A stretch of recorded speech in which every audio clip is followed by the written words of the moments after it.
I have started the recorder, so we are officially recording. And I am going to go into the Remarkers app and into this particular episode, which some folks think is just abysmal. The name of the episode is called Here Comes the Sun. All right. Those who have been here before know what we're doing next. If you haven't been here before, have your remote ready. We're going to actually press our play buttons on this episode on the count of 3. 1, 2, 3.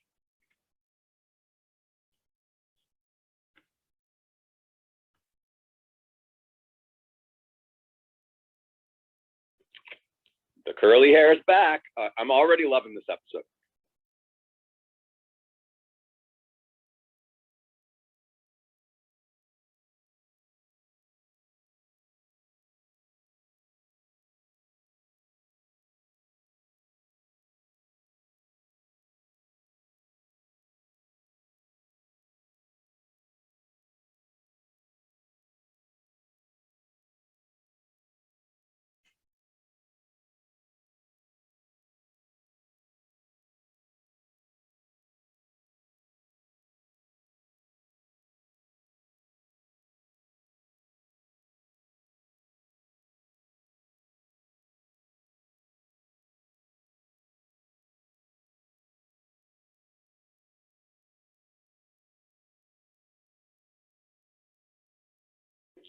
College.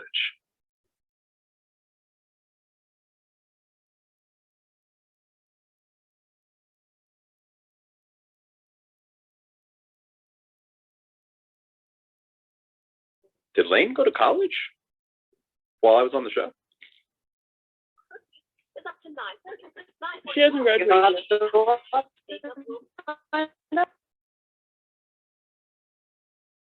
I didn't get that. Spoilers.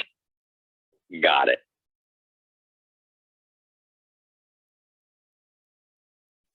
And also somehow I don't really remember.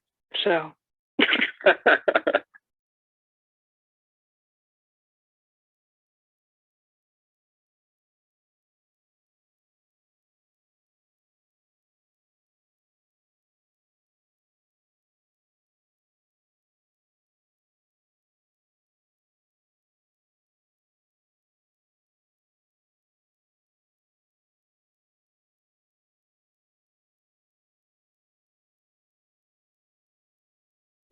This is the most quiet the room has been. Yeah. I'm wondering why. Because we're usually very chatty during the intro. It's a chill evening. It's a Monday.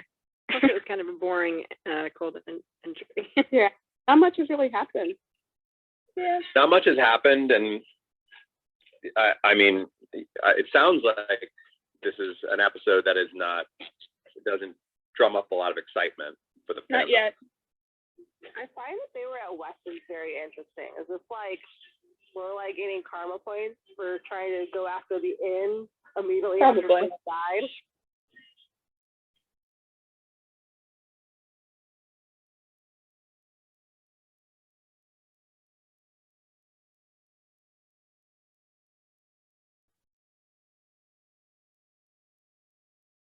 But I mean, come on, the hair is great. Yeah, the hair is great.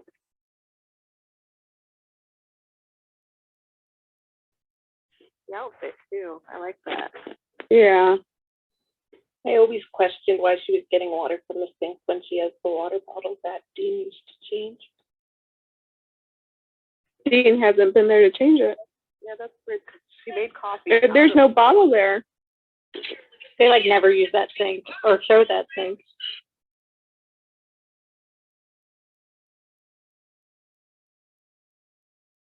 We do our coffee with sink water.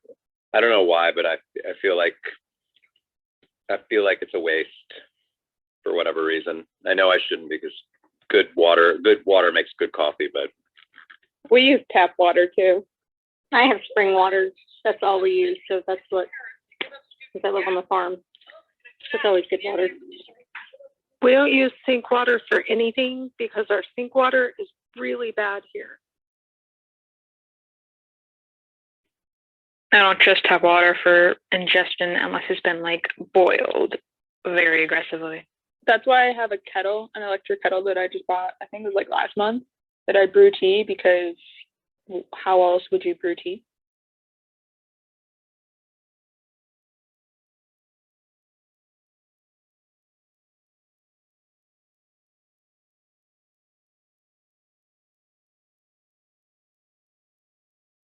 The study system is intense.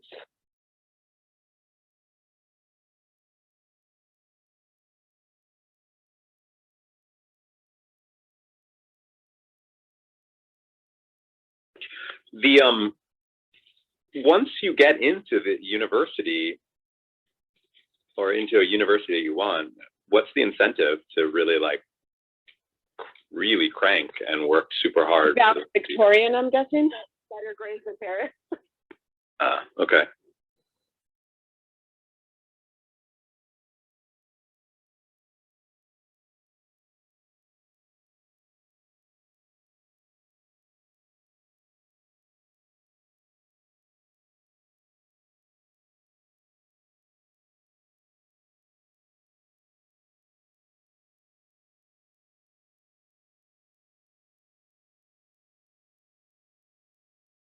Hey, I did the same thing before I went to college.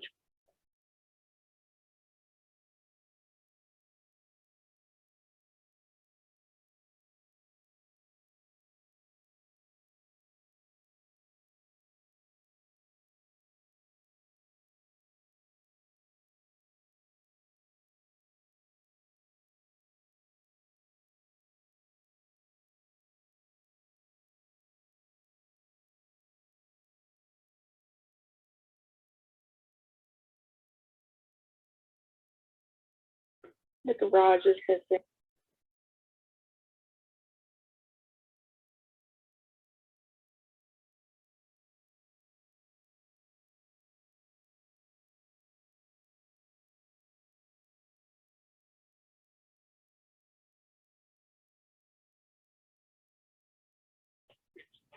He told him he had to go. Why is he surprised? Yeah, I was thinking the same thing. Maybe the timeline's weird. But maybe it was just one of those like just heated arguments. He didn't really expect him to leave. I think he was expecting him to pick. I think he was expecting him to pick school and not to leave. True.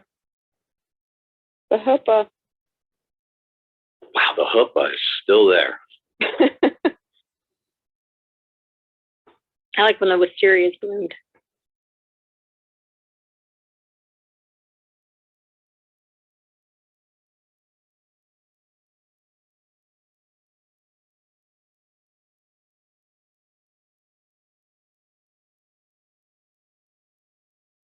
I get why Luke would feel like he failed him, though. Totally. This is very sad.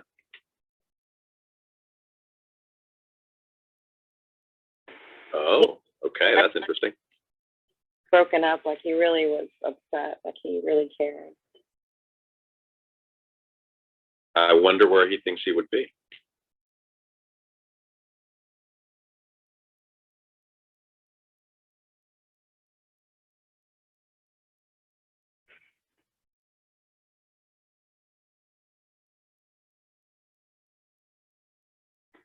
This is all what I hate.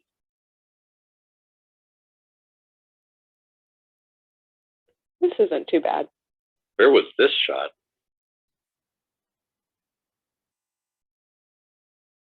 That's off the lot. You'll see. Oh, now I remember. Oh my gosh, that's Venice Beach. Yep. Yep.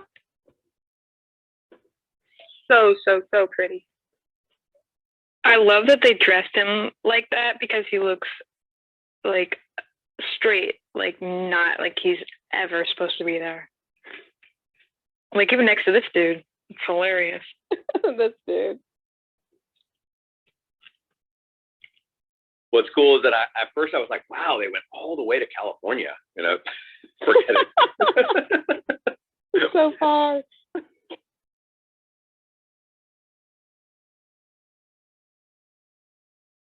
The song. I love it. I love the camp factor of those songs. He also just, smash them. he also So just he completely sticks out like a sore thumb here. Oh yeah. Long. What's with the gym He's in the so background? close to those kids.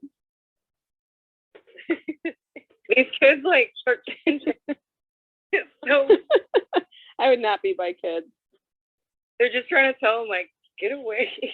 You can also tell that those two kids who were doing the cartwheels have been doing them for hours because they've been shooting that over and over because they look so tired. They're very red too. They are. I wonder if Michael got paid extra to like wear the sweater and leather jacket combo, like the all black, and risk getting heat stroke in Venice Beach. This is a favorite Lorelai outfit of mine. I love it. So of the times too.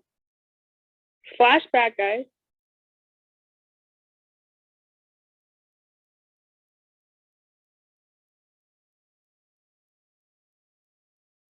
And clown pillow.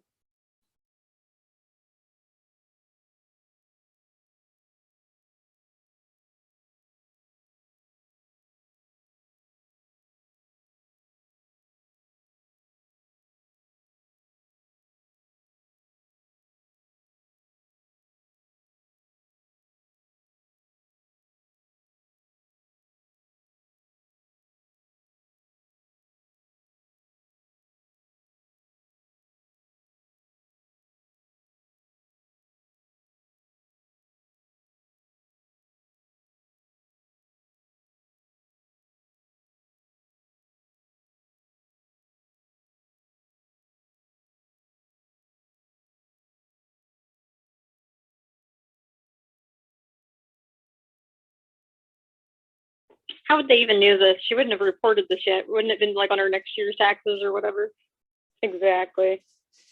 Both for the show purposes. Well, the reason why I said flashback, because the same thing kind of happened with Tilton. I'm confused by this. So let's hold off on this until the end. I think I missed something, and I'm not quite sure I understand what was going on there. Is this scholarship or financial aid? Financial aid. Financial aid. Yeah.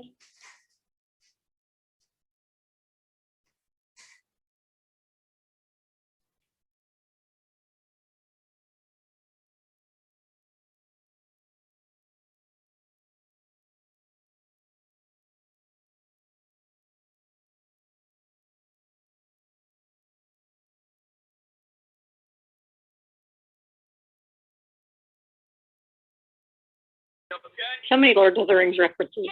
Everybody names their dog.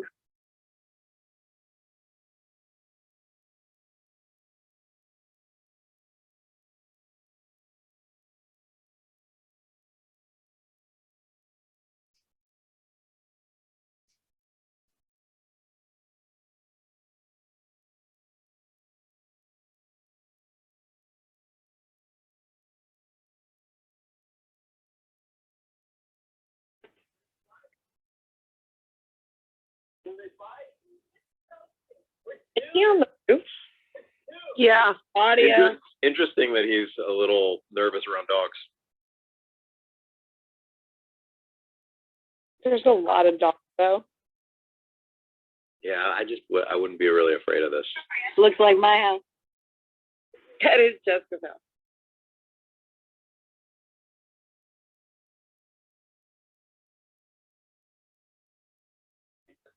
She's one of my favorite guest stars.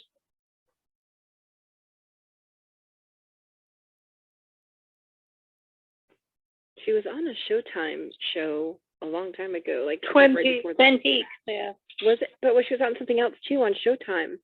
I think it was Showtime.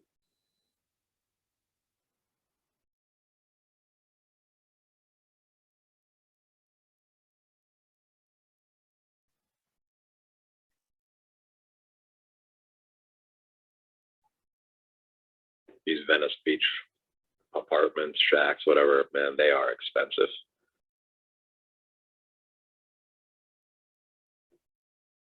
Location, location, location.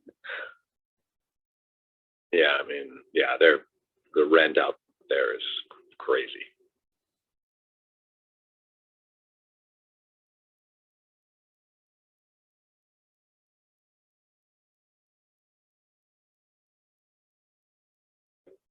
This is cool. Oh my god. It's like heaven, but I think it sounds better. That's a cool room.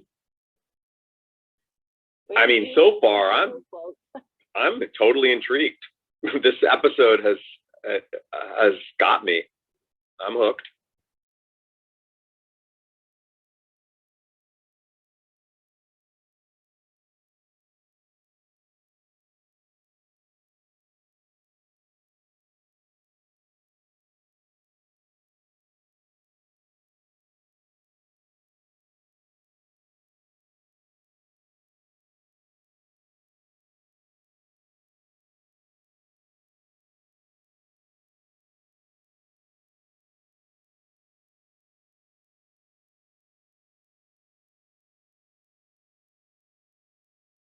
Now Louise has straight hair.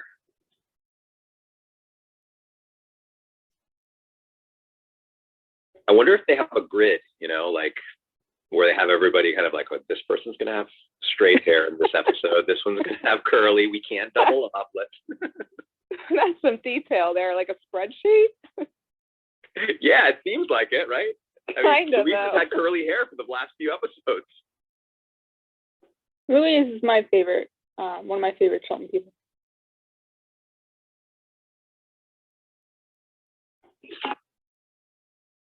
She wears that jacket a lot in the show. She does. Yep, this is number 2, and I think you see it again. I commented on this on message boards a lot back in the day.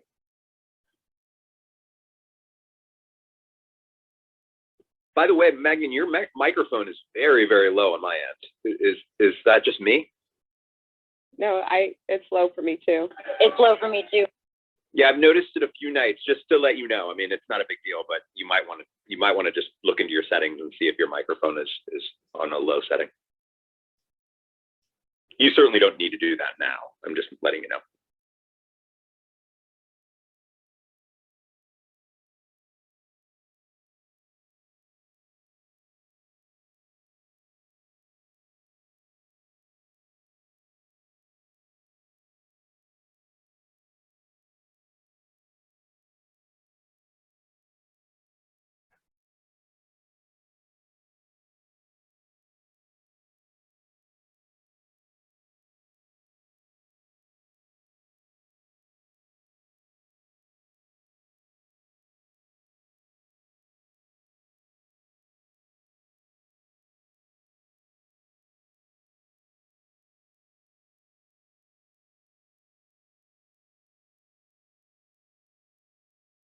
I'm waiting for Paris to get curly hair.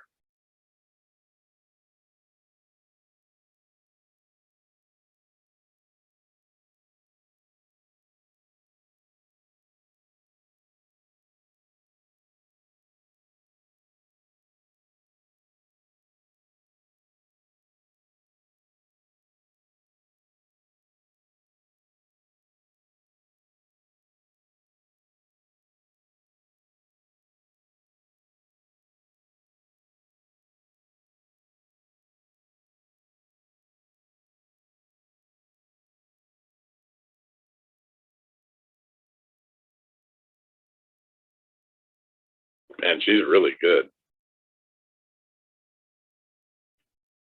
This always just like gets me because she. It's so weird to hear your name over and over again on TV.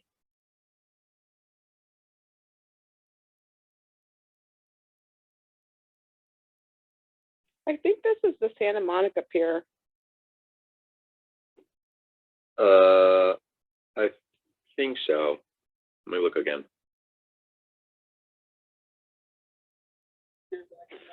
It does say Santa Monica behind him under Dante's Inferno.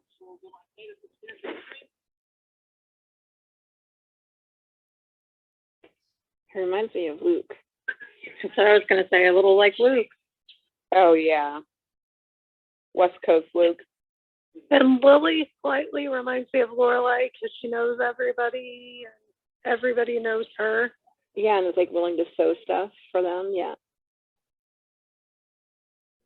And the little girl reading, kind of like Rory.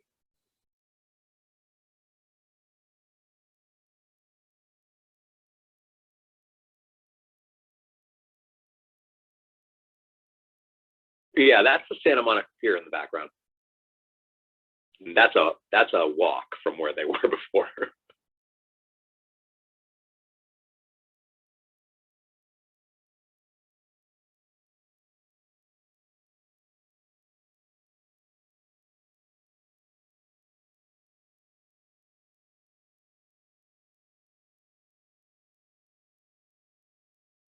That's a weird shot on the dad. Just like really, that was really weird.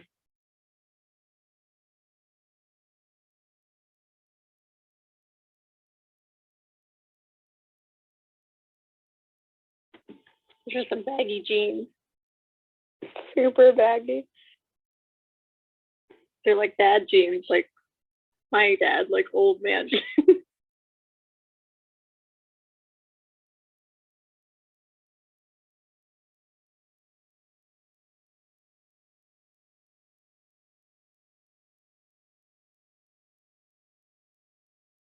Man, that's a real 180 on this character.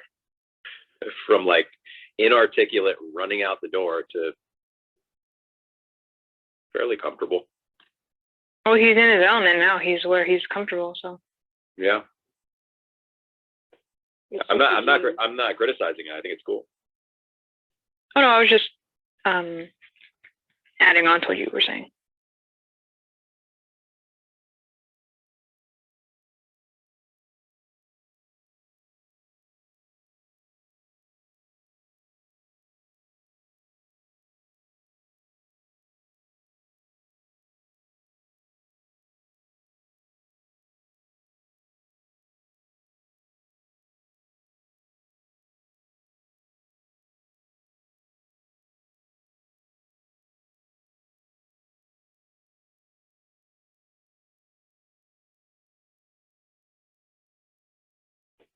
The flames on his hat is so distracting. Totally. I want to turn the hat around. I don't want to just flip it around. But then he would really look like Luke. Yeah, that's too much like Luke. Maybe just turn it to the side, the side flap.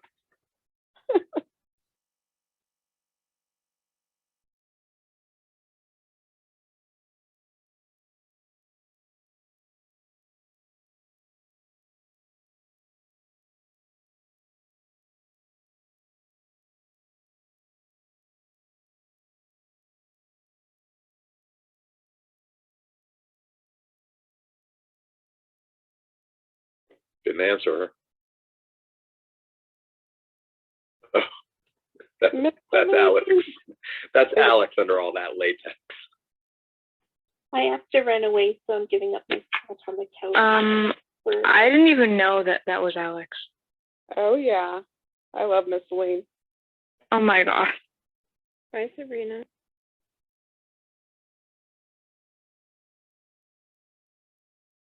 Emily looks stunning. I'm going to open up the couch to somebody else who wants to pop up here with us.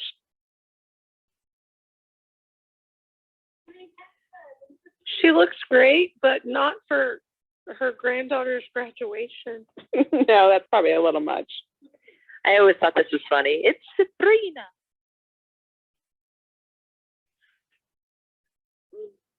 Thank God, because this was my favorite part. Hi, Shauna. Hello.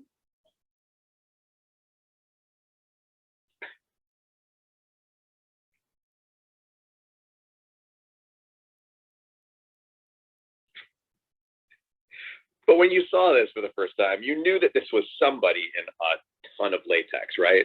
Like, it's very obvious that this is not actually. I just thought it was an actress. I didn't even think latex or nothing. I thought it was just whoever this lady is. I didn't even know at all.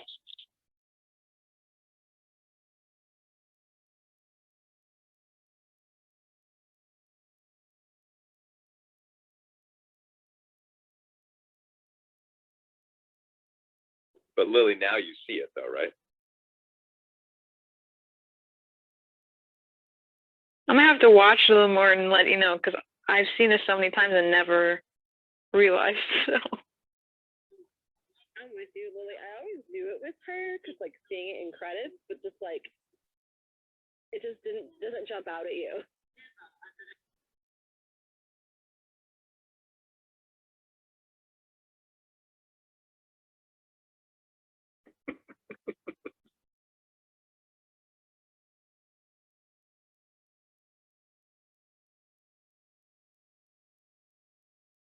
Brad.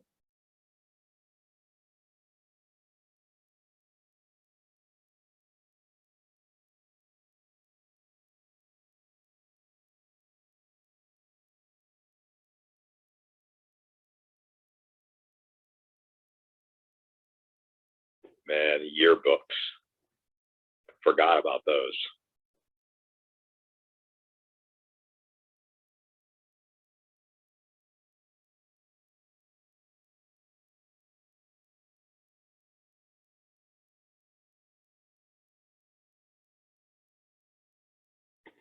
You don't have your yearbooks, John? Say again? You don't have your yearbooks? Oh, yeah, I have my yearbook. I mean, I don't have them here, but they're back in Miami at my mom's house. Wait until your daughter sees them. My kids like to go through mine.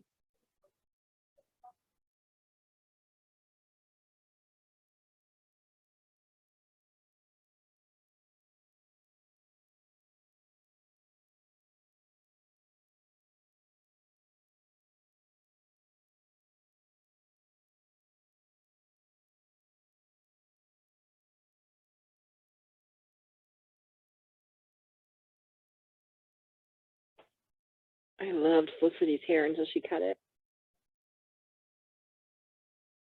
I liked it short. That was such a big to do when she cut it.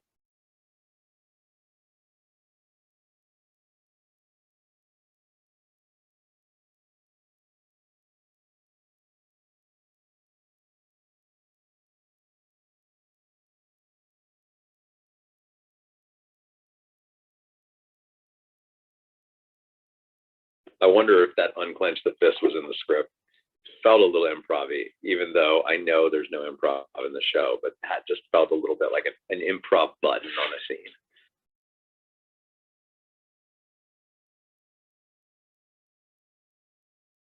Did we lose somebody else? Looks like it. Oh no, there's Jessica's back.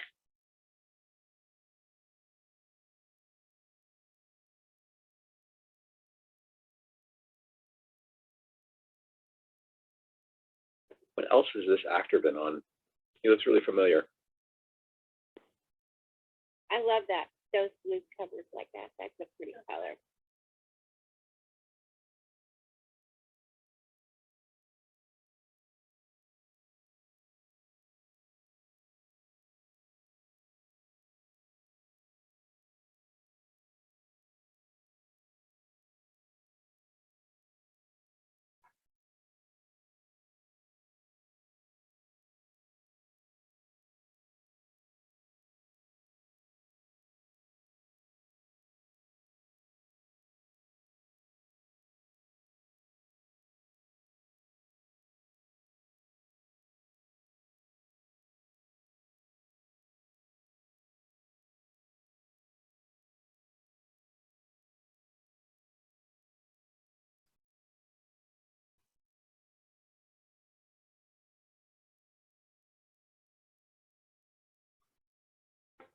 Melrose Place, maybe. He was also on Silk Stockings. Oh my gosh, I remember that show.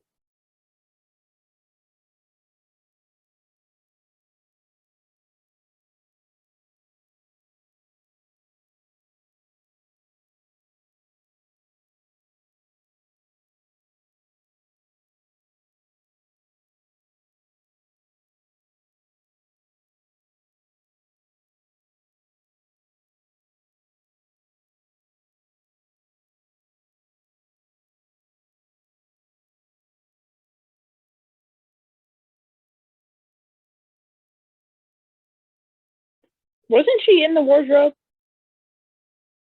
I think so. I was just thinking that. I'm like, I'm not on crack, am I?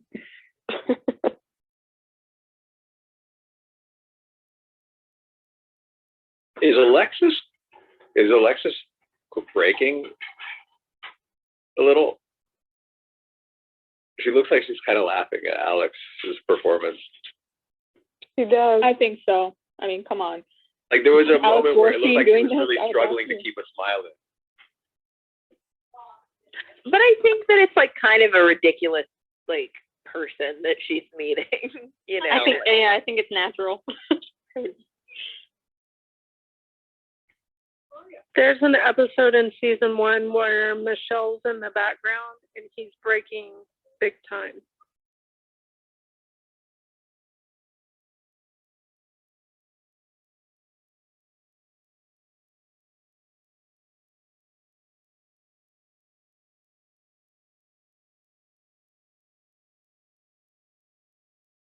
Kudos for Lorelai for remembering Cronkite.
My phone is about to die, so if you want to open up the couch to somebody else, I'll maybe join a bit later. We're closing in. I mean, we've got another 10 minutes of the episode. I think it should be fine. Okay, I'll be back later then.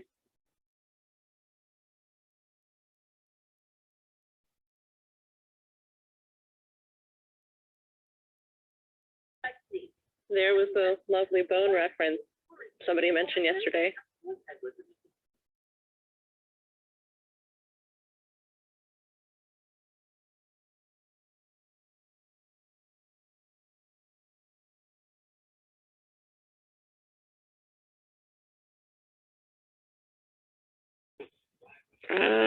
Yikes. Oh, Richard.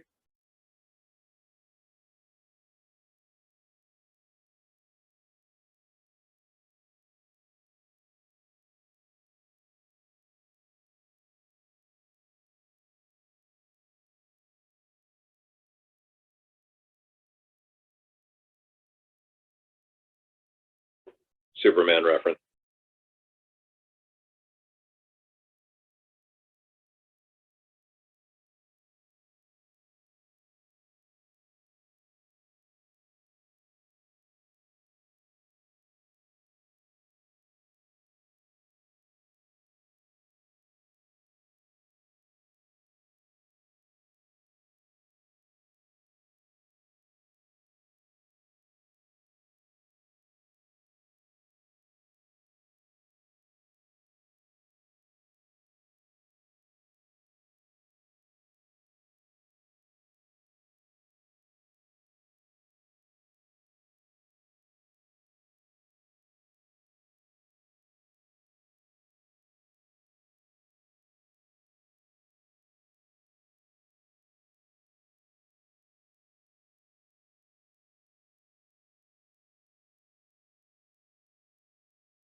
Yeah.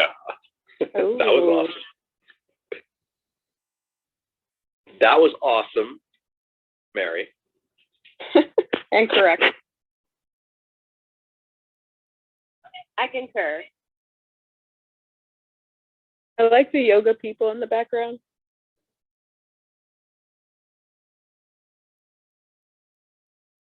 I wonder if Kirk's their instructor. I bet he is. Another job.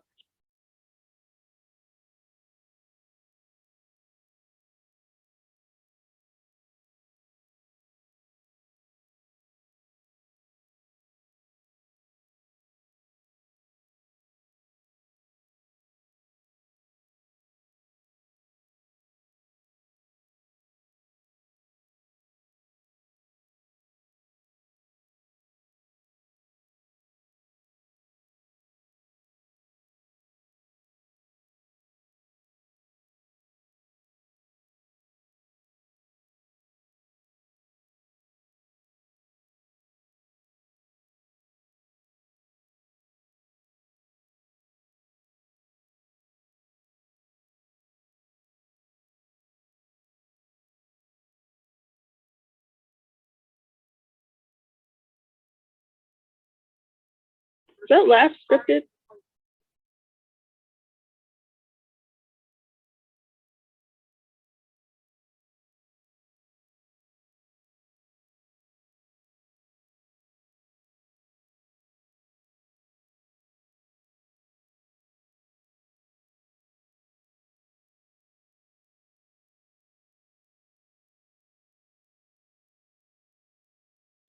Oh, no.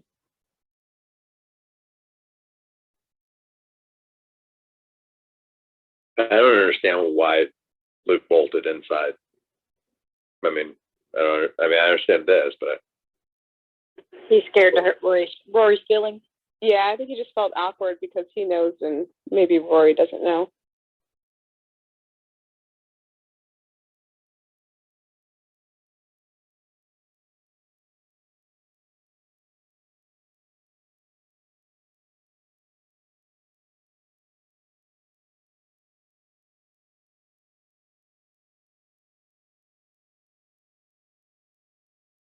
He's worried about him now. Oh, I'm so glad I'm not the only one who ever questioned that moment. Like, why is he being Right? bothered now of all things? Not when he left him when he was a baby for 17 Trying to years. play dad now? Exactly.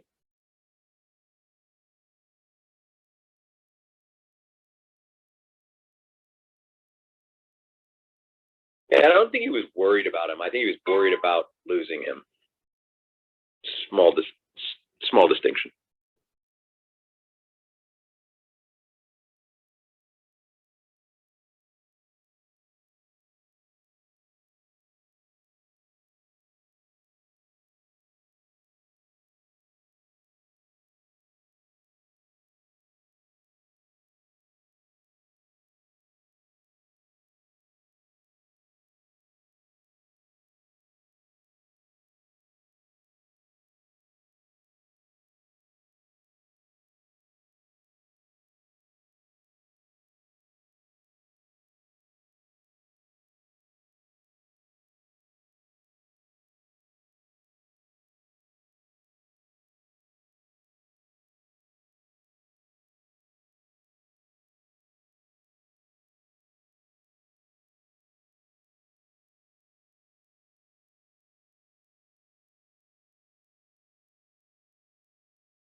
Drafted?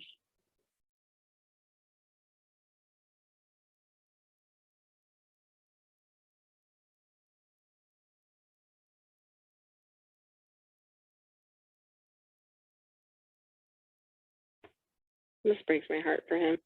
I know. Isn't he living with another kid? I mean, Just wait. It just doesn't really, for me, it doesn't really connect to what I already saw in the last episode.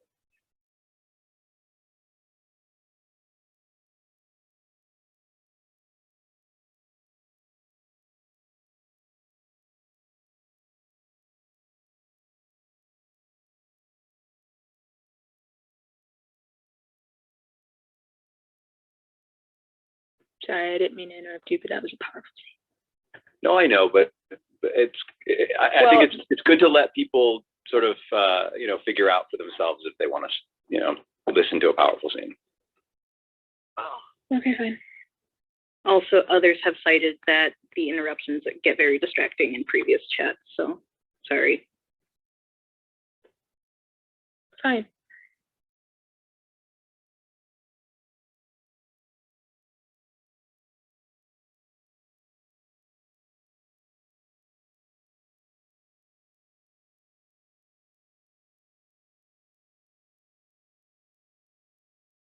I think part of the disconnect too is that this was supposed to be a spin-off for Jess. Oh, was it? Yeah, this is a backdoor pilot. Ah, the actual episode was supposed to be a pilot.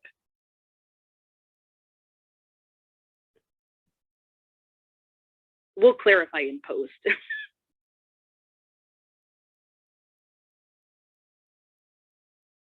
It's just more, well, we'll talk about it in post, but it's just more the connection between Jimmy's behavior in the last episode versus his behavior in this one. That's the part that I'm having a hard time connecting.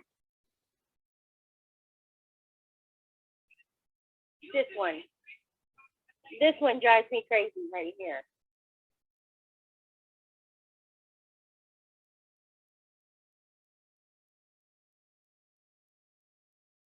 Usually they don't spell it correctly, but this time they spelled it correctly. Poor Shauna.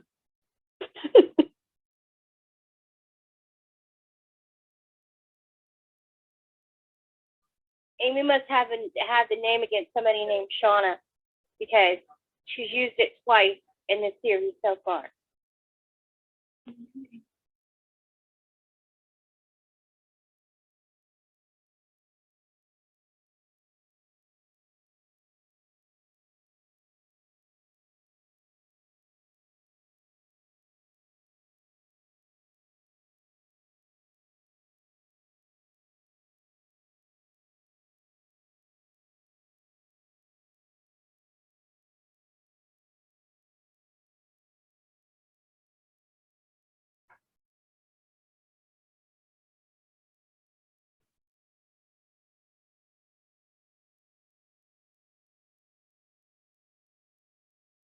Aww. Well, I liked this episode. I really did. I'm going to bring folks up onto the couch and we can chat more about how people feel about this, but I was into it.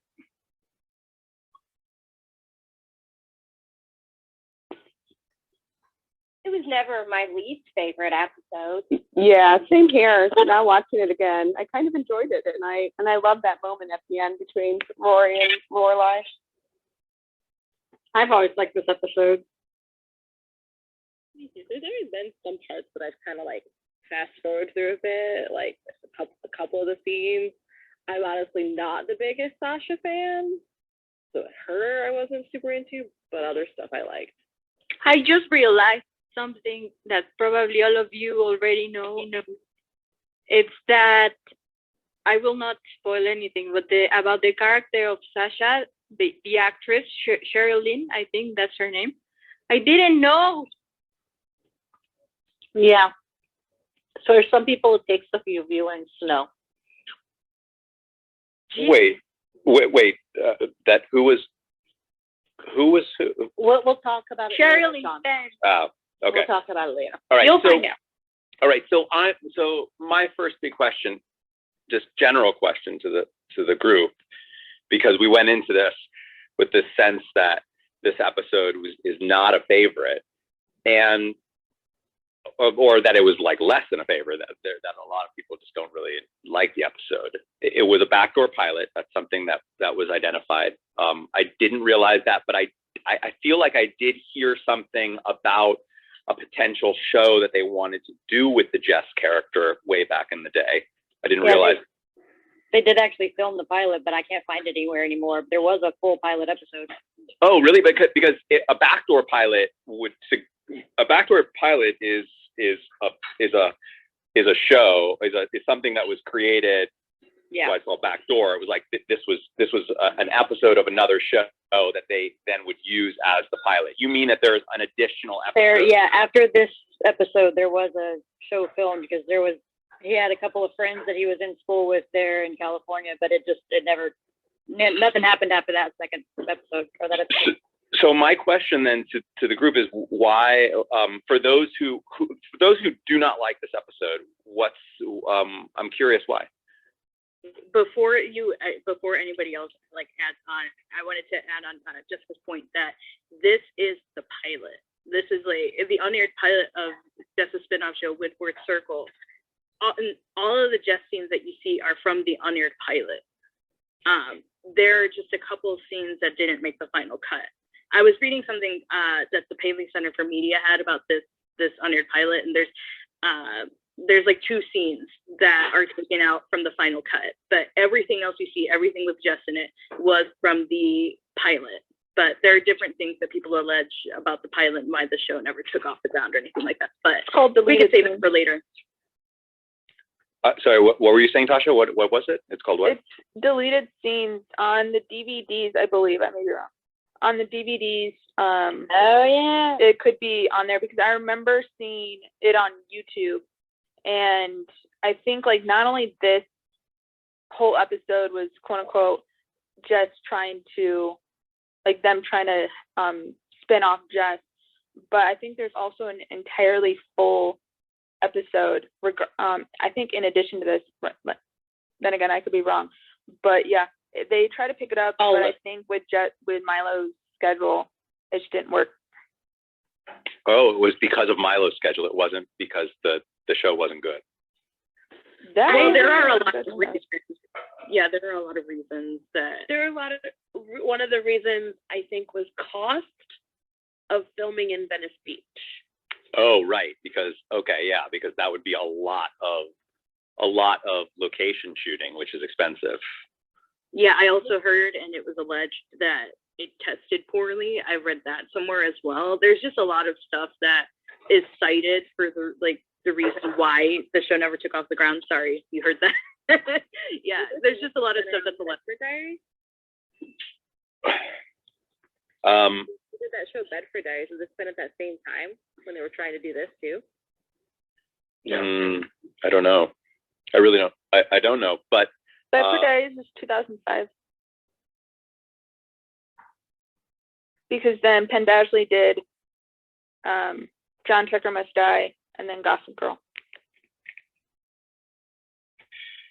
I can't remember if this was already said, but wasn't the pilot called Windward Circle? That was the title of the show. Okay, the show, yeah, sorry. Yeah. I mean, honestly, who really wants to walk around Venice Beach in a black leather jacket? I imagine that he wouldn't have done that on the show, would he have? I'm telling you, they must have paid that boy extra, to just getting heat stroke in that. But wait a second, hold on. Just let's be clear. Any scene that you've seen him so far in a leather jacket has also been in actually probably a hotter environment because the studio is in the valley, and the valley is a frying pan. I mean, the heat that we generate out here, I live in the valley, is way, way, way higher than Venice Beach. Venice Beach, Utah Valley. Venice Beach is actually pretty cool. It has the ocean breeze. Sean. But actually to get back. Yeah. Sorry, go ahead. No, I was saying Sean actually mentioned this. We often were in heavy wardrobe in blazing hot heat. So to get back to your original question for people that don't like the episode, you asked why we don't like the episode. So this is my least favorite episode of the entire series. And I think it's just because I ultimately feel like the Jess scenes in Venice Beach are just too disconnected. Like the scenes that take place in Stars Hollow, I have no issues with them. I think they're very much in keeping with Gilmore Girls. But then there's this stuff at Venice Beach, and it just feels, I just feel like it comes out of left field, and I just don't feel like it belongs. Like two And, different. and then when I found out that it was scenes from an unaired pilot, then it made more sense because it literally was a different show. And that's always the comment that I've made. I'm like, it's like different show suddenly happened in this episode. And Well, wait, can how it somebody feels to me. can somebody clarify what was this episode built out of scenes from an unaired pilot, or was this a backdoor pilot that they then used scenes from this for what would ultimately be the pilot? Can I read you what the Paley Center for Media said about the Windward Circle and Here Comes Yeah. the Sun? Yeah. Okay. So, hold on. Sorry. So, in summary, this unaired pilot was the intended pilot for a Gilmore Girls spin-off series, ultimately canceled for budgetary reasons. Most of the scenes from this asset appeared in the full-length Gilmore episode entitled Here Comes the Sun. But how much of that is true? In this episode, Jess Mariano writes a letter to his erstwhile girlfriend, Rory Gilmore, describing how his irresponsible mother, Liz, shipped him from New York City to the quaint town of Stars Hollow, Connecticut, to live with his rough uncle, Luke Danes. After a fairly disastrous 2 years of mischief and romance, Jess is shocked by a visit from long-absent father Jimmy, and when he flunks out of high school and is ousted by a furious Luke, Jess flees across the country to join his estranged parent in Venice Beach. Once there, he immediately antagonizes a group of streetwise skateboarder kids and escapes to Jimmy's house, where he meets his dad's dog-loving girlfriend, Sasha, and her eccentric young daughter, Lily. Sasha escorts Jess to Dante's Inferno, Jimmy's hot dog stand on the boardwalk, and a surprise Jimmy awkwardly greets his son and shows him around, describing the beach as his absolute favorite of the many places he has lived, including his brief stint in New York. Back at home, Jess senses the tension and quickly heads out to a bookstore as Sasha angrily confronts her roomie about his secret trip to Connecticut and his son's unexpected arrival at their home. Jimmy finds Jess and demands answers for his sudden arrival, and Jess in turn points out that his father journeyed across the country to meet him and then quote-unquote chickened out of an actual conversation. Jimmy protests that he cannot raise the troublesome 18-year-old, having bailed out on fatherhood early on because of his sense of irresponsibility, but Jess emotionally reveals that he has nothing and nowhere to go, and Jimmy uncertainly agrees to let him crash for the time being. Commercials deleted. So it's basically, so like I said, like 90% of that unaired pilot just got put into the Here Comes the Sun episode. The scene where Jess writes the letter and the scene where Jess gets antagonized by the skateboarders, those didn't make the final cut into this episode. Well, no wonder it feels out of place then. I see. Yeah. Okay. Yeah, I mean, that's interesting. Interesting, though, I only just learned today about the unaired pilot because Regina educated me on that. But I have always made the comment that it feels like it was Venice Beach was a different show. Can I make a comment about what was actually what actually was in the episode? Okay, so with what I said before, with the whole scene with Jess and Jimmy, I think like character study or something was very well done with Jimmy, obviously because he's Jess's father, so he's kind of like the older version of Jess in a way. And so I feel like whatever character study, if Rob Estes did character study for this, did an impeccable good job, because you can see kind of like the parallels between Jimmy and Jess, because like Jess said, the apple doesn't fall too far from the tree because Jess is headed kind of in the same direction as Jimmy. And I think it's like really sad that like he keeps all his emotions and all of this bottled in, saying that like my mom's a whack job, like I'm not graduating high school, like I can't stay with Luke. Like he's pouring his heart out and basically kind of getting rejected in a way by his own father, which he doesn't need to be raised anymore. Like he said, he's 18, he can he's an adult, he can do whatever, but he just needs a place to crash. And I think like it's really sad because he's basically begging him to let him stay a while, and even his own father is kind of contemplating, should I do this? Is this a great thing for me to do? Type thing. So when Jess kind of just like explodes and says that, it's like when you hear the grit in his voice, you know it's like how emotional that is. And Jess is not a crier, but that's basically what he does. Like that's him crying, basically.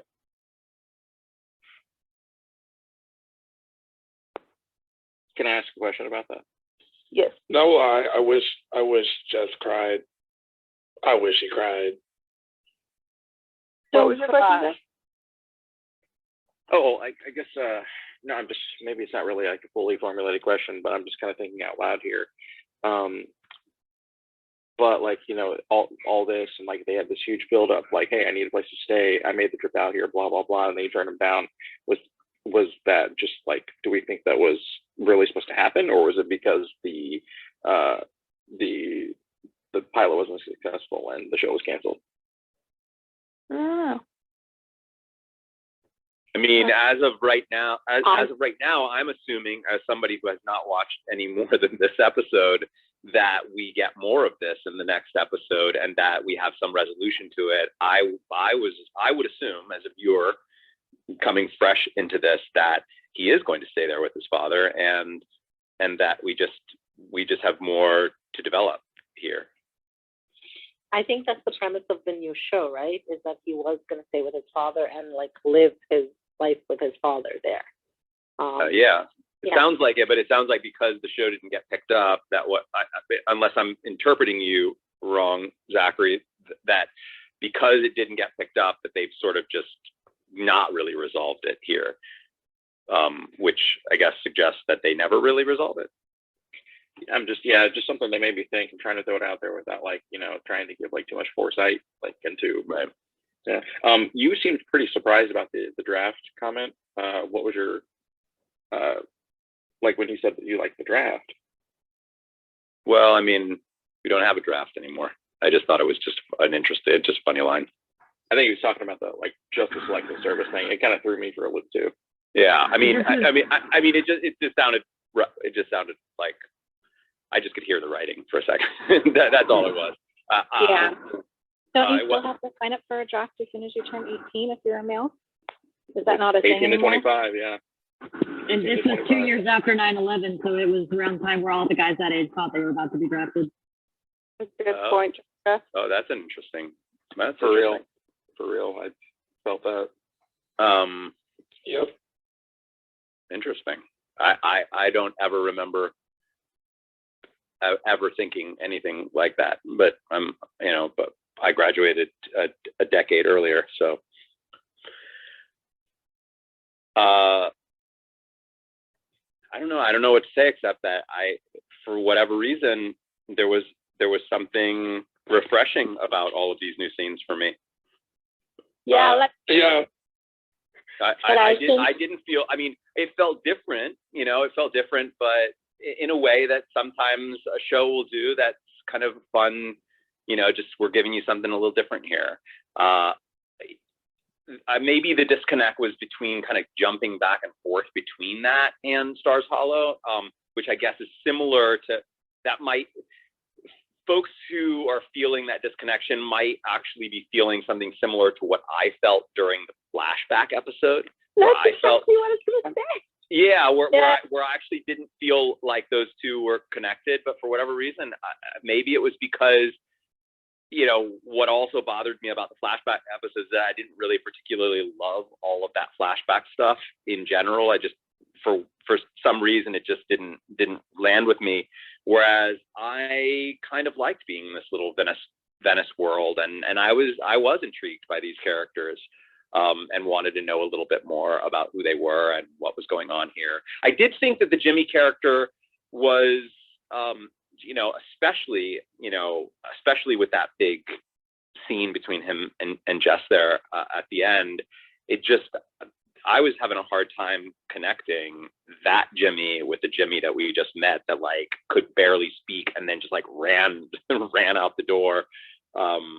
It seemed a little odd, but now that I know that it was actually part of a different pilot for a different show, I think it kind of makes sense why that was like that. But in general, I was in there in this episode. This one had me. I wouldn't put it up there as like one of my favorite episodes in the series, but I certainly wouldn't put it down in the lowest. I think for the fans who were really into the girls, like the actual main characters, this episode, like you once posed, John, this episode doesn't help us learn anything about the main characters. And so, yeah, we learn about Jess, but if Jess isn't your focus, so like for me, this episode is one that I normally will skip, because I just like the fight with Emily, and then I like the confirmation that Rory will be valedictorian. That's really all I want from that episode. Right. Yeah, that makes sense. I mean, Jess is not the protagonist of the series, so to make him sort of a protagonist of this one particular episode, I guess it isn't Gilmore Girls, and that makes sense that folks would feel that way. You know what? Like the backdoor pilot, like finding out about the backdoor pilot and seeing that this was a Jess episode, I will admit my first go round when I was watching it, the series, I thought, okay, so Roy's gonna end up with Jess. And I just like that's how it ended with me and like the whole boyfriends thing and the teams, because of Amy Sherman Palladino literally like writing a whole backdoor pilot for Jess. I was like, okay, so she already decided. Like, because writing wise, that told me that she like decided that Rory was going to end up with Jess before I even got to finish the rest of the series. And that's just kind of like what I clued in and just thought of in the first go round of watching the series. So like, no spoilers, John, not a spoiler thing. It was just like what I thought of going through it. I was like, okay, so then this is a Jess episode. We're really caring about Jess and barely anything about the actual Gilmore Girls, Emily, Lorelai, Rory. Why are we doing all this? What's the point of this? And all I could think of was like, yeah, maybe Amy likes Jess the most. Sabrina?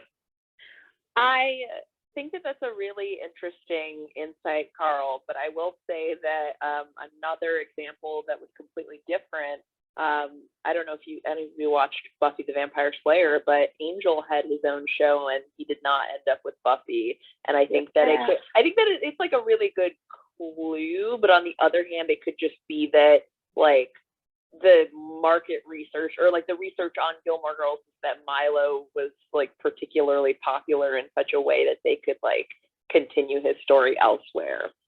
I would actually even say I would go one step further and say that the fact that he would get his own show would tell me that I would assume that would mean that he's not going to get together with Rory, because if he gets his own show, he has to get his own love interests. Like they're not gonna blend the two shows together. They're gonna bring in new characters and new love interests, and those love interests will become they will capture the hearts of the audience of that particular show, and they'll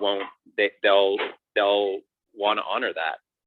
I would imagine that they would want to honor that, and I think that that's actually what did happen with Angel. You know, I mean, Angel just it had its own it kind of became its own thing, and people became invested in those parts of it. And also, sorry if I spoiled Buffy and Angel for any of you, but this is not Remarcus Buffy. Although is there a time limit on these things? Like 2 decades, I feel, is enough to say I don't need to worry about that. Just to also cool. point, right? If Jess stays in, Hold on. just to point out though, if Jess stays in Venice Beach, he's staying in Venice Beach. You know, like that means to further prove John's point. He has to stay in Venice Beach. If he gets back together with Rory, she's either coming to Venice Beach or he's going back to Stars Hollow, in which case if he's in Stars Hollow, it's Gilmore Girls. Right. We know she's going to Yale right now. Her plans are completely different and on the other side of the country. That's a really good analogy. Right, and I think I would think too that he was not going to be with her because of the timing. So she's graduating and she's going to be moving on, and so I would just assume, even not seeing the rest of the show, that she's going to have like a new bunch of people to be interacting with. So I would definitely feel this is like a cutoff point, and that he's going to do his own thing and she's doing hers. That distance creates that very definitive separation. But plot twist, though, imagine an alternate reality where Rory goes to UCLA instead of Yale and moves to California. I'm not sure Lorelai would let her get that far. So she's like, right. Sorrow world for me. So she's Felicity. Right. Or reverse Felicity, like instead of New York, it's California. It makes a good point about the culture of the people in the show, though, right? I can't imagine Emily and Richard being Emily and Richard on the West Coast. I think that would be hilarious. I think Emily and Richard on the West Coast is Elle Woods' distant but cool parents in Legally Blonde, where like they clearly don't do anything but sit by the pool and drink martinis all day, but they're supportive of their daughter going to Harvard Law School. Oh, that's awesome. Like, it's so hard. Since we mentioned Emily, would you like to get into what happened in the episode? Sure. Would you like to take us into that? I was gonna say she, like, the stubbornness, and I can't fault Lorelai as much as you guys say it was her fault for giving the money. This is the second time now that she has tried to show her mother that yes, they can continue to have a relationship, and her mother is still shutting the door. And like, how silly to say to her, no, our dinner's not ready, and go put it back in the oven. Like, how silly. Yeah, totally. But remember, I'm going episode to episode, right? And I think that I think it's fair to say that Lorelai's behavior the other day was lame, and now Emily's behavior is super lame. Like I definitely am with you on that. I think that Emily is behaving horribly, and I think that at this point, it's very clear that she's in the wrong, and that she should make amends, or allow Lorelai to come back into her life. Right. That's line. That's all I have to say about it. Yeah, I mean, I guess what I'm saying is like, those of us who were really annoyed with what Lorelai did the other day, I don't think that it like takes away from any of that by also being like really disappointed in Emily right now. And so, I mean, that's what I mean when I say like, I'm just watching it episode to episode. I didn't know that this was coming from Emily. Maybe if I had known that this was coming from Emily, it might have changed how I felt about that particular episode earlier, but I didn't. And how clueless is Richard? Like, Richard is so walking around like nothing is happening. Well, I think that like the rock star was Rory. I mean, that was amazing. that was definitely my favorite moment. Yeah, that was definitely my favorite moment in the whole episode. I mean, that's the first time she's talked to her grandmother like that. I really like the back and forth between. Oh, I'm sorry. Sorry. Oh no, please go ahead. I just meant except for that Sweet 16 party that she was really rude to her grandmother about. That's true. I think they're both behaving badly, though. I think they're both behaving badly, and I think Lorelai knew she was going to pick up Rory, and so I think if she really wanted to send an olive branch, she could have called her mom and said, "Hey, I'm picking up Rory. Maybe I could stay for dinner. We could have a Friday night dinner." And then Emily's obviously being childish and saying dinner's not ready and making that whole scene with the maid. And then Lorelai kept pushing her and pushing her and pushing her. And then Richard comes in and blows up her cover, which wasn't very good. So I think they're both behaving badly. But I think that Lorelai could have, since she was coming to Emily's house, I think she could have handled that differently as well. So are we blaming Lorelai? No, I'm not blaming Lorelai. I'm just saying that if I was Lorelai and I'm going to my mother's house and I know dinner is served every night at 7 p.m. and I'm going to be there at 7 p.m. so it doesn't become a thing, I would have at least tried to kind of make a phone call ahead of time and just say it, or I would have said, Lori, you know what? I tried to call your grandma. I don't think it's good for me to be there at 7. I don't think she's ready yet. So why don't you take my car or something? I think that I'm not blaming her, but I think it could have been handled better. But this I is how 100% agree.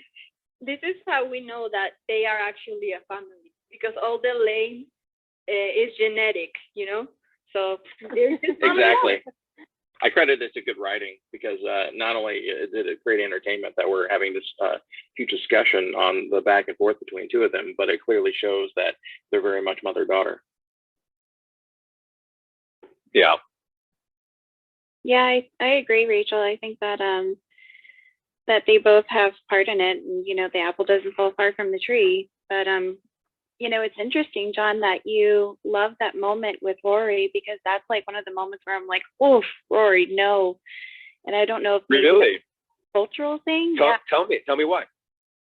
Well, just like with my cultural upbringing, with like a very traditional Vietnamese Asian family, like you just don't talk to your elders that way. Like that's just not you can address it and you can talk about it, but there's a respectful way and a polite way, and that's not. I think Rory was but set up.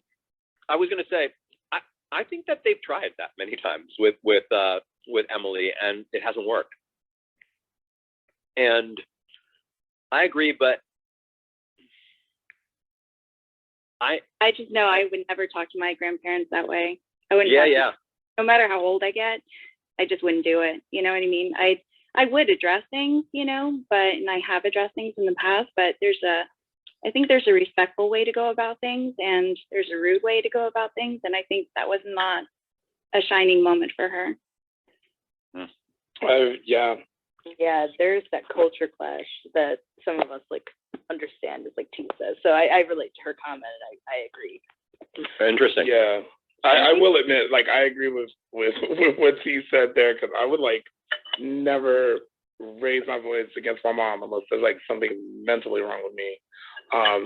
But I do know that I'm glad that I heard comments about people being okay, well, Lorelai's at fault, or Emily's at fault. Well, they're both at fault, or this is the fault of the family, because that is definitely what I saw when Lorelai gave Emily the check in the other episode, was that the situation wise they both could have handled that better, and now we're at another episode where okay, they both could have handled this better, and it really does give us such a good look off of their mother-daughter relationship, and instead of it being so cold and with not a lot of talk, there is a lot of talk, and it's just this constant fight going on because they're actually communicating with each other now.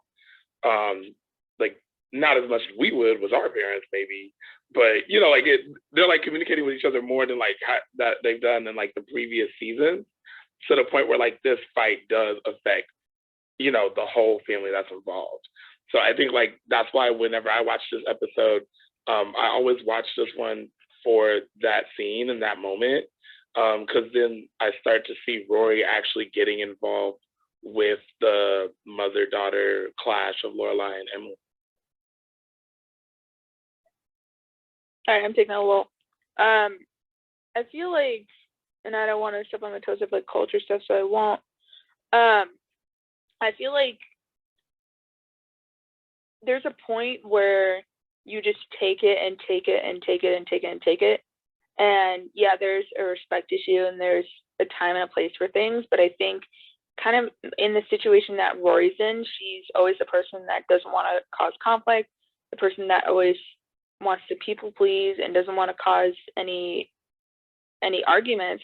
And I think Rory was just kind of fed up because she's hearing it from her mother, and now she's been hearing it from Emily, and they're not speaking, and she's already stressed with graduating from high school and finals and all that. So I think Rory honestly hit her tipping point and kind of was like, you're being stupid. Because, I mean, regardless, like, yeah, you should have respect for your grandparents. Yeah. But there's a point where it's like, just because they're your grandparents doesn't mean they get a free pass on being disrespectful. And it's still Rory's mother, and Emily has to respect her daughter just as Rory has to respect Emily. And I feel like she was totally in the right to say how she felt, because I think it would be kind of wrong for Rory to just keep it to herself, and she was standing up for herself and her mother. And so I don't really feel like we should really, and this is my opinion, we should really fault Rory for just saying how she felt, because that's the first time she's ever, like someone said, it's the first time she's ever stood up for herself or said something to her grandmother. So well, she did say it in that episode that Mary pointed out. I think that it's a slight difference though, Mary, is that in that episode I felt like it was really, she was snapping at her grandmother because of all of the stress that had kind of been placed on her in regards to that event. This one didn't feel quite like a snap to me, and I actually don't. I don't think she, or I mean, I'd have to watch it again to make sure, but it didn't strike me as her raising her voice to her grandmother. She just walked out and just said, "I think you're being stupid." That is disrespectful. But we should also, bringing the whole cultural thing into it, I think is totally fair. But I also think that we should be cognizant of the fact that there is a difference in culture here, right? And that these characters do have a different relationship than many do with their grandparents, and many cultures have with their elders. And so I'm basing my reaction to it off of what I know about their culture and their relationship up until now. I think I might have a very different feeling about that if, for example, the Lane character were to do something like that to her mother or her grandmother. But here we've already established these women to have a very particular way of talking to one another. They have a very particular relationship. And I just think that Rory was defending her mother in that moment. And I do think she was a little fed up with how Lorelai was being treated. I don't know. I mean, I don't think that calling her stupid in that context, stupid being interpreted really as you're being childish. I would say too. Yeah, I don't know if that's.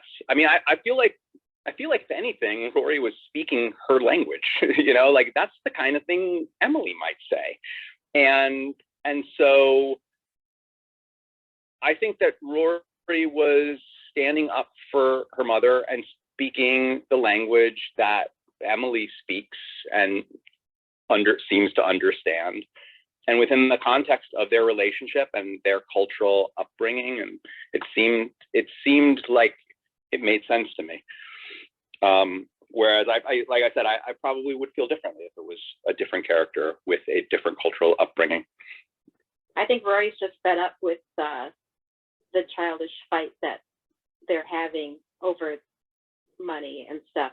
If Lorelai's trying to get along with her mother and her grandma, and Emily's not letting that happen, and Rory's just tired of it because she gets stuck in the middle because she can't do things with all of them together. But I don't think she's calling Emily stupid. I think she was just saying the way she was acting is stupid. Yeah, and I get frustrated. I often get frustrated with Rory's character when she concedes, when she's like, "I'm sorry," and sort of pulls back. And I like that. I like that she was like, "Oh no, I'm not sorry about this. This is not cool what you're doing." John likes a fight. Yes, I guess I like a fight. Me too. I know this about you as well. Yes. I agree, Chris, with Rory being put in the middle, and she's already so stressed out. They build up that she's got all these note cards and all this crazy system, and school is ending. And this episode, one of the things I like about it is just well, it makes me sad too because Chilton, the days are numbered in yearbooks, and it's so nostalgic. And this end of an era, sort of her high school years, and I think that just kind of goes into it. Is that as this is ending, and Rory has so much else to focus on. I mean, even Victoria, she didn't really give that much celebration. There's just a lot going on. I think this childish fight, I think she's over it and just has so much more important things going on. I think I have to admit, John, that I have to concede your point that the way the way Rory snapped or said her statements were different. And I think actually it's more to do with how Emily reacts.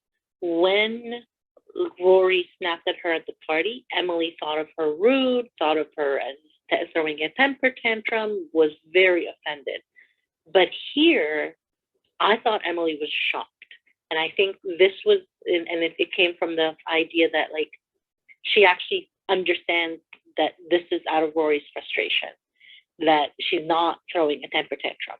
And so I think I agree with you that they are two different contexts. But as far as the cultural thing, I do come from a culture where if I had tried to speak like that to one of my elders, I probably would have had a smack against my head more than once.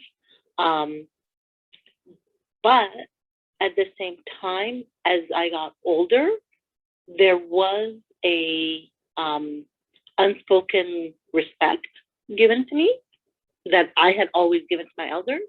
And so there would have been a limit to how they would have acted around me and how they would have treated me. And so I think there would have been a justification of being able to say, hey, this is not our dynamic. You don't get to treat me this way. So I may not have been able to get as far as Rory says, saying that was stupid, but I would have been able to call my elders on their misbehavior as well. Mm-hmm. Yeah, I mean, and like I said, different culture, different languages. Like, there are some cultures that, and some families, now you don't even say cultures, just families that just speak to each other in a different way.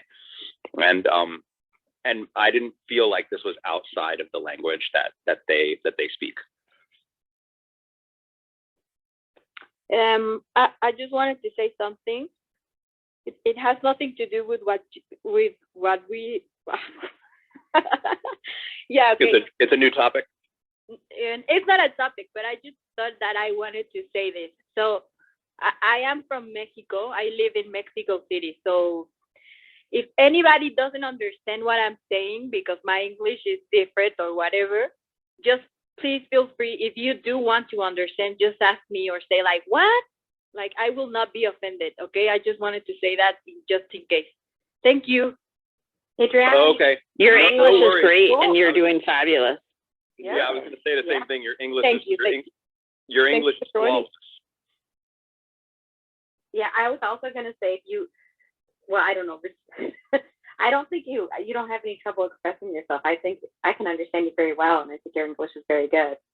But if you ever are struggling for how you want to say something, just let us know. We can try to help you out. Yes, please. Okay, thank you. What else would we like to discuss? I like the little scene between Lorelai and Paris, and I know it's really short, but I really like that scene between them. That Lorelai just kind of looks at Paris as like another one of Rory's friends and talks to her like the same way she would talk to Lane and stuff. So I just wanted to say that. I liked that scene.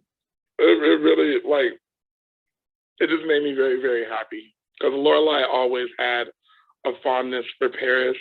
I mean, not really, but when Paris would pick on Rory, she didn't like her then. But with the New York trip and stuff, she liked Paris.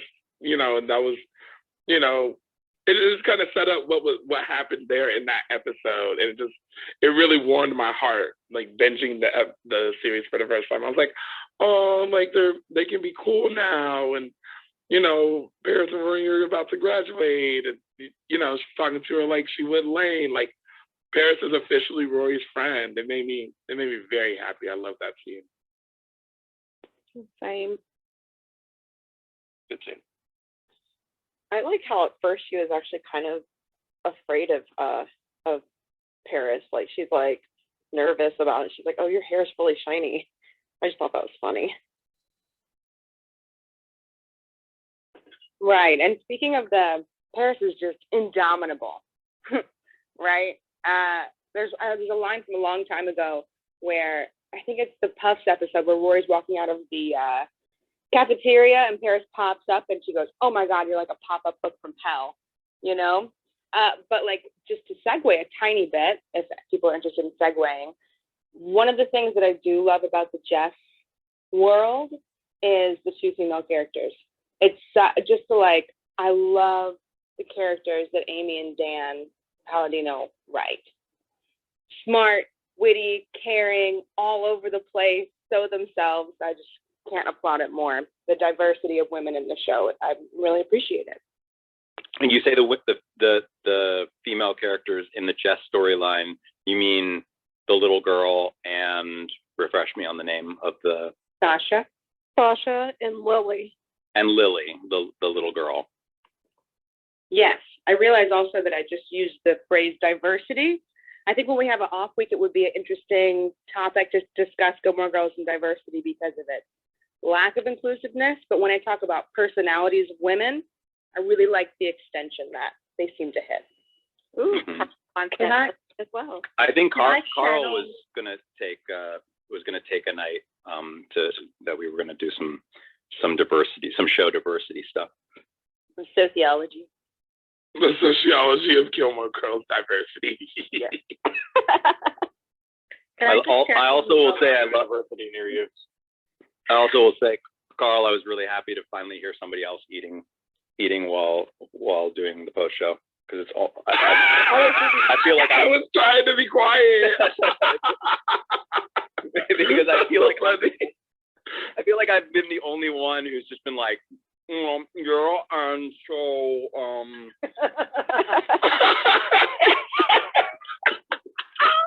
crunch. So you guys are making me hungry. Crunch. We should make some ramen. I'd like to say that, Zachary, welcome to the group. It's real refreshing now to have three men's point of views in this group, not just one or two. I really enjoy what you have to say. Oh, yes. I agree. Big welcome to Zachary. Yeah, it's fabulous. Yeah, love it. You're a breath of fresh air, man.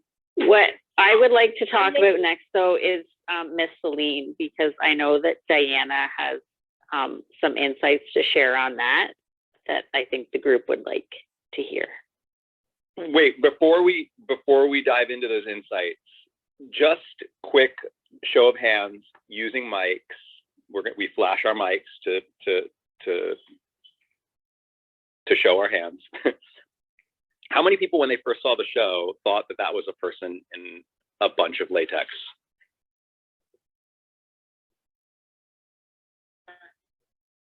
How many people, when they first saw the show, didn't think that was a person in latex? They just thought that was a real person. Oh my gosh. Oh my gosh. Okay, don't fry off my lack of critical thinking skills here, okay? No, it's fine. It's fine. I think that it first of all says a lot about Alex's performance. It's amazing. And you know what? It says a lot about the makeup department, which won an Emmy, by the way, for an episode that I cannot wait to see in season 5. No, season 4. Oh, yes. Next season. Mm-hmm. Festival of Living Art. That's great episode. Yeah. So, I mean, the makeup department on Gilmore Girls, they were incredible. They were some of the best in the business. I'm jealous. I would like to say that Miss Celine confirmed that I was going to finish watching the whole series of Gilmore Girls when I first watched it, because I used to watch Mad TV, and when I saw her, I was like, "That's Alex Borstein," and I was like, "Oh my God, that's Alex." And I literally freaked out. I mean, that happened before with Drella, but then suddenly Drella left, and then I was like not as interested with the show because Alex left, and she came back as Miss Celine, and she just was so funny. I was like, forget it. I'm staying.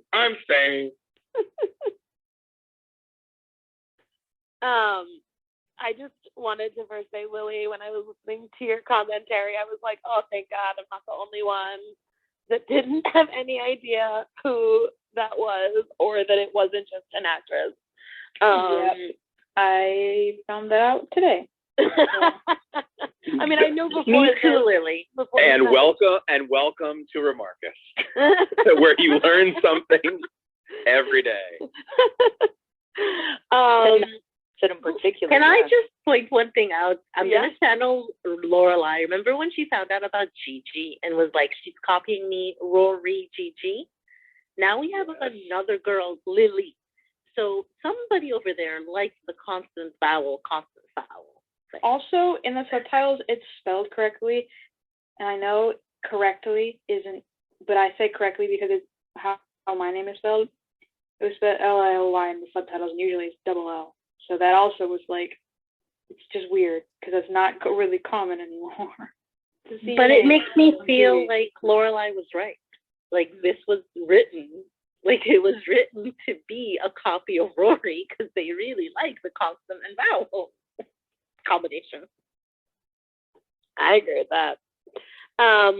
So we were talking about Miss Celine in an after show one night. I forget who was there, but my theory, having had 20 years to think about it on Miss Celine and like rewatches, is that she always is talking about celebrities that she's dressed, and it's like this kind of braggy, like it's a bragginess about her where she's like, oh, I dressed this person and this person and this person.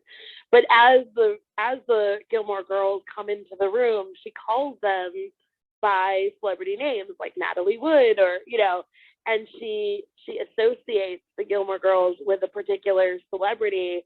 So my theory now is that she never met a single celebrity.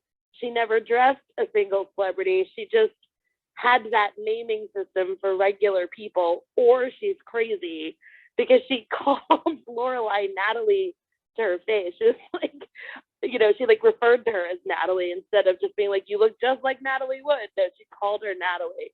So I think that Miss Celine is nuts and just thinks that she's had all these experiences that she has not. And she'd have to be like 100 for some of the people she dressed. 100%. I like it. I like her theory. I agree. Hey, really quickly, I just wanted to say there's somebody in the out on the bean bags, out in the audience we call it. This person's new. It's Wandy, I believe is how you pronounce your name. You're trying to come up here onto the couch, and I'm trying to invite you, but it's not actually working. It doesn't seem to be letting you up here. That can happen sometimes. If you leave the room and come back in, that tends to joggle it back up.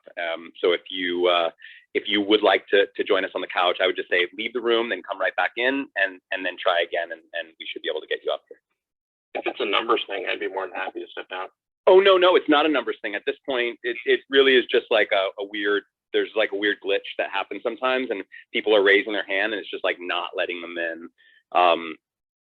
And so she just left the room, so she'll come back in. But she's a new person. I would love to get her up here on the couch if she can manage it. Here, I'm going to invite you up, Wandy. I've sent you an invite. There we go. Hello. Hello. Thank you. No problem. I'm just learning how to use the app. Not a problem at all. Okay, I was wondering if anybody else noticed the juxtaposition between the characters in Venice and Stars Hollow. Because Jimmy's kind of like Luke, Sasha's kind of like Lorelai, Lily is kind of like Rory. I always thought that was interesting. And Jess is kind of like Dean? Jess is kind of like Jess.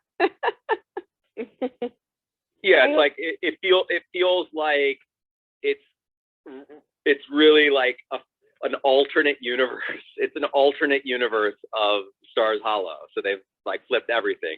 It's not a small town, it's a massive town. It's not female protagonist, it's male protagonist. It's not on the East Coast, it's on the West Coast. It's like it's really just like take the formula for Gilmore Girls and every aspect about it, just do the opposite. And there we go. That's what we were looking at. I found it distracting. I think I would have enjoyed it a little bit more if it was not quite so similar. I agree. I think they tried to do a similar thing to like, I know we haven't watched Bunheads, or some people have and some people haven't, but I think it's very similar. Like, I feel like it's trying to be very much like a little Stars Hollow. Oh, Shelley, absolutely. I was just gonna say that, like, when I watched, because they have all the same actors. Yeah. Like, I was going to say that, like, when I watched Bunheads, which was also made by Amy Sherman-Palladino, like, it made me rethink that backdoor pilot, and I was like, kind of thinking, you know, if it happened, I think a lot of people would have realized Amy Sherman-Palladino's writing, and that probably would have been good. Wouldn't have been good for her career-wise, but like, yeah. It really kind of made me go, okay, Amy Sherman has like a certain way on how she tells character and how she does it. And then Bunheads happened and the Parker Posey sitcom thing happened. And Bell James. Yes, thank you. It was like a long time. I didn't remember it. Thank you so much, Chris. And it was like all just like Gilmore Girls. And then I also had to think about like when she was writing for Roseanne, for like, you know, Roseanne and Becky's relationship, and then Roseanne and Darlene's relationship. I'm like, this is kind of similar. Like, okay, there's a voice, and then there's carbon copy. But like, I'm so glad that she like paved the way with Marvelous Mrs. Maisel. Like, she really like stepped up her game with that one for sure. But like the Windward Circle thing, I was like, you know, after watching this series for the 12th time, maybe it was good this didn't become a show. Wasn't Kelly Bishop in I love Bunheads Bunheads as well? though, and I wish there was more of She those was. episodes. Mm-hmm. She was. Then. Yeah. She was the dance teacher. A lot of them were in Bunheads. I really Bunheads like. come before Gilmore Girls or after Gilmore Girls? After. 12 or 13 or something. Max was in The Return of Jezebel James. Or Scott. He was. Yeah. I really like the character of Sasha. Partially, I'm biased because I love Sherilyn Fenn, but if that series, and I didn't watch Gilmore Girls until 5 years ago, and when I watched it, I knew this was a backdoor pilot. It made me kind of sad that it didn't get picked up, because if I would have been watching when it aired, she's the reason I would have watched the series, because I just love her character. And while I love Jess, I wouldn't have stuck with Windward Circle for Jess. It would have been for her, because she was so interesting to me. Which perfectly segues into a question that's been looming on my mind. I wanted to ask the whole group, like, would you, and I can't comment on this because I was just a mere baby when this aired, and I wouldn't have been young enough to understand the Windward Circle and stuff. For those of you who are old enough to watch it and understand it and whatnot, would you have tuned in had this show been greenlit? No. Nope. No. Yes. Really? I would have. No. I mean, I wouldn't have. was invested in I would Gilmore have watched. Girls. I Yeah, would have watched it just to see what it was about, and I would have given it a chance. Yeah, I certainly wouldn't have not. I wouldn't have decided. I wouldn't have decided that I wasn't going to watch it based on just this episode. I would have watched more. Mm-hmm. Yeah, like I would say like I got into Gilmore Girls as a kid, and that was like my first live action show that I watched. If I saw Windward Circle or any like ad for Windward Circle, I probably wouldn't have watched it, because I don't know why my brain, I didn't want to watch any Californian shows, and it looked very Californian. I was like, nope. So like my childlike mind would have been like, no. But I probably would have watched it later if I found out that it was connected to Gilmore Girls. Jessica, you were flashing. Yeah, I was the same age as all the younger characters in Gilmore Girls as it was airing. So for me, it would have been like just another one of those shows. So I definitely would have watched it, like One Tree Hill and Dawson's Creek and all that. It was just another teenage drama. So of course I would have watched it. I would have only watched it if I was already watching Gilmore Girls and was if I was at if I had watched Gilmore Girls up to this episode and was as invested in the show as I am invested in it now, I would absolutely watch more than just this episode of it. This pilot out there to see if it was any good, and it would have only fallen off if after 2 or 3 episodes I was like, this is just boring, I'm not into it. If I hadn't watched Gilmore Girls, definitely I wouldn't watch it because it just wasn't in the sphere of the type of shows that I was into at that time. Yeah, I didn't watch this type of shows in the early 2000s. This wasn't my style at all. So I watched like HBO shows and Showtime shows and Seinfeld and sometimes CSI because you didn't have to really like be invested in it to watch an episode or whatever. I don't know. But I like the fact that it was, as I got older, it's just it was a nice light show, and I never even thought about how deep we look into this. I always just liked it for the comedy and the quirkiness of it and the characters, and I just I wish I had discovered it when I was 20. I wish I had discovered it while I was actually on the show. Yeah. I truly wish that I had been watching it while I was there, because then I could have gone up to some of my castmates and been like, "You're freaking amazing," or just I would have had more. It would have been more. Yeah, I think I would have, folks like Liza, and I would have probably approached them and told them how much I was enjoying it. Zachary, what were you gonna say? Yeah, Zach. Oh, I'm sorry. I feel like I interrupted people. I apologize. Oh, I thought it is Zach, right? We can call you Zach, right? Yeah. Call me. Yeah, sorry. Because I should have assumed. Well, no, because the person who nominated you for the Remarcus Club, you can write like a little blurb as to why the person should be accepted in the club. Wrote Zach loves Gilmore Girls. not as much as the person who nominated me, but that was me. Yeah. So she's like a Jedi and I'm like a Padawan. But no. Ooh, I like that. Similar to I love that analogy. Both notable Gilmore I grew up Girls. watching like ABC's TGIF, and a lot of those shows were just like backdoor pilot to the next show. So I think I would maybe give it a chance, but I'd have to see a couple episodes. So. You know what? I want to say that the reason that I like Gilmore Girls so much, I saw it, I think, at the same time, like in real time. I do not remember it, but it was a long time ago.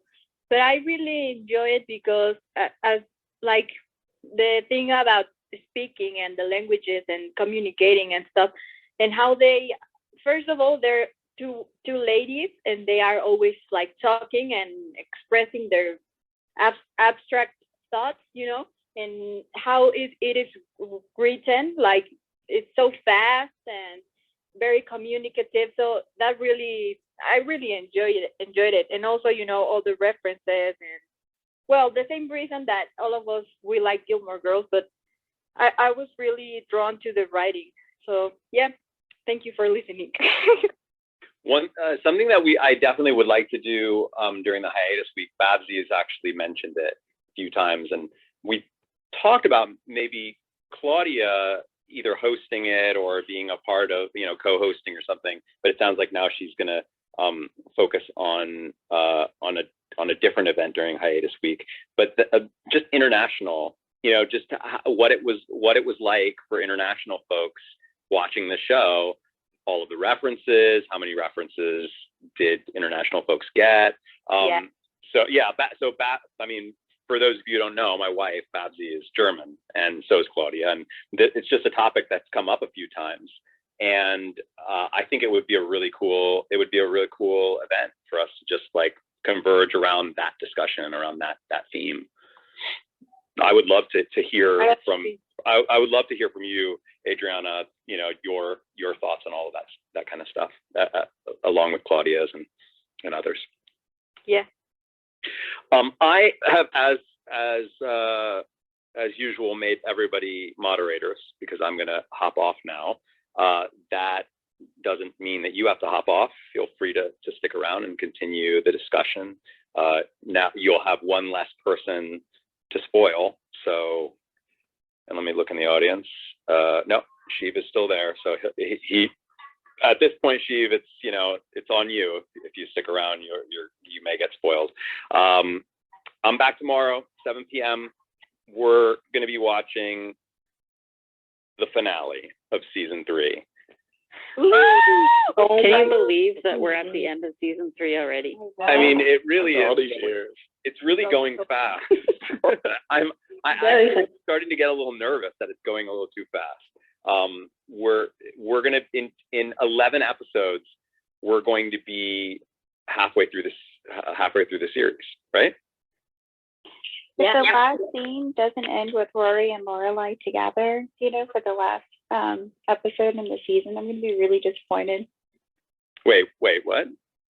Remember how we were talking about like whether or not like each end of the series, at each season, if it ends with Lorelai and Rory together or not?